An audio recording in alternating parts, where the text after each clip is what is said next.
I had one motto. You got cars on Lincoln Road, and the car never bought anything. This is Lincoln Road that I built back in 1960, and I used fountains, pools, waterfalls. I used a tremendous amount of foliage and trees. Everything is for movement. Everything is for people. These were ideas that just came to me. There is no reason for them. It's playful. It isn't serious architecture. None of them are buildings. None of them have a utilitarian use. They're there to look at, attract attention. It's a street to shop, to dine, a street to enjoy, a street to walk. And if you're young enough, you get on your roller skates. I'm 96 years old, and no 96-year-old will get on roller skates. You get on your bicycle, and if you want, walk. This hotel was the very first hotel in which I carried out all of my ideas. There was no style like the Fontainebleau. I did it in my style, and that is curves, sweeping curves. So the critics at that time said, you are not allowed to curve a structure. I did. I'm proud of my hotels, I'm proud of my buildings, but Lincoln Road still remains the one place that gives me the greatest pleasure.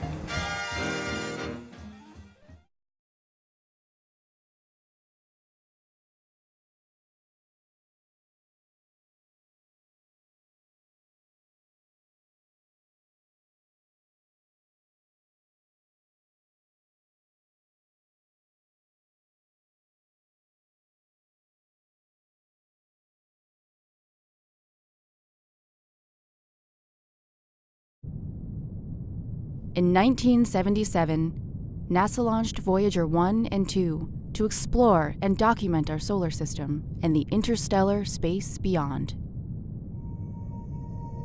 The crafts will drift for billions of years in the emptiness, carrying our message to any intelligent spacefaring civilization that discovers it.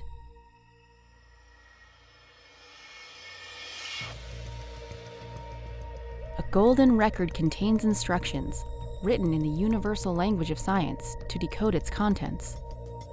The record is inscribed with a map showing our solar system's position relative to our 14 nearest neutron stars. On the record, time is measured by the speed at which a hydrogen atom transitions between its two lowest states. Almost a billionth of a second.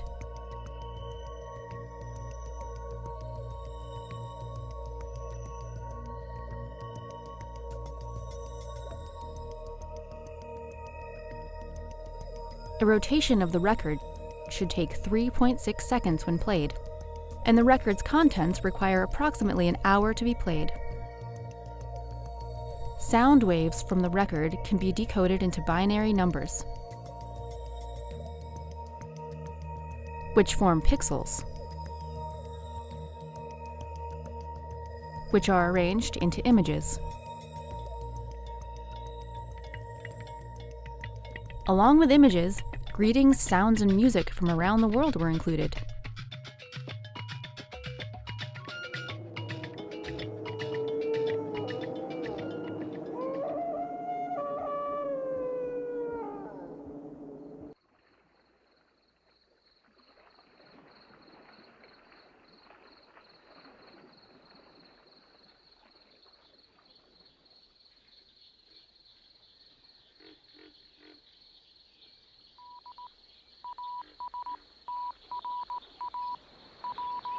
I send greetings on behalf of the people of our planet.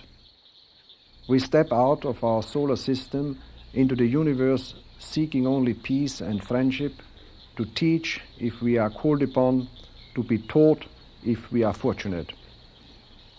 We know full well that our planet and all its inhabitants are but a small part of this immense universe that surrounds us, and it is with humility and hope that we take this step.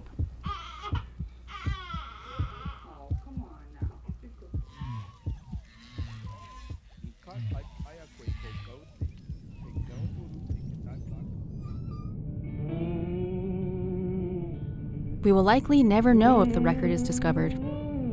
If it is found millions or billions of years from now, humanity may not even exist. The record may well be the last remnant of our civilization, and perhaps our most enduring achievement.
When visitors first sort of approach the building, it seems quite normal, but as they head inside, it sort of opens up into this giant cabinet of curiosities.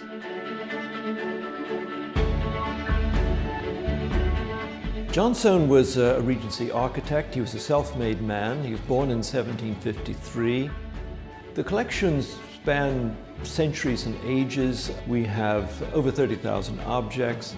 I've been involved in the restoration of Sir John Soane's museum for 30 years, and the whole process culminated in the last 5 months with the completion of a 7-year project called Opening Up the Soane, in which we did almost the unthinkable. We put back complete interiors that had been lost from Soane's total work of art. The whole of this second floor is now open to the public.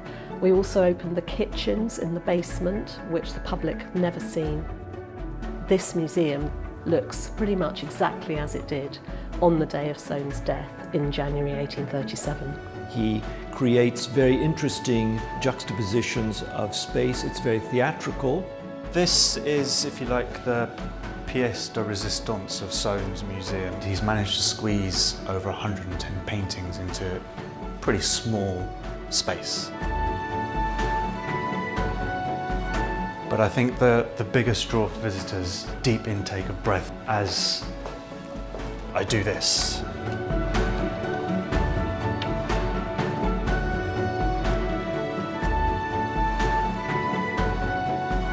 We invite children and families into the museum in lots of different ways. School groups, we have informal family learning activities and creative activities.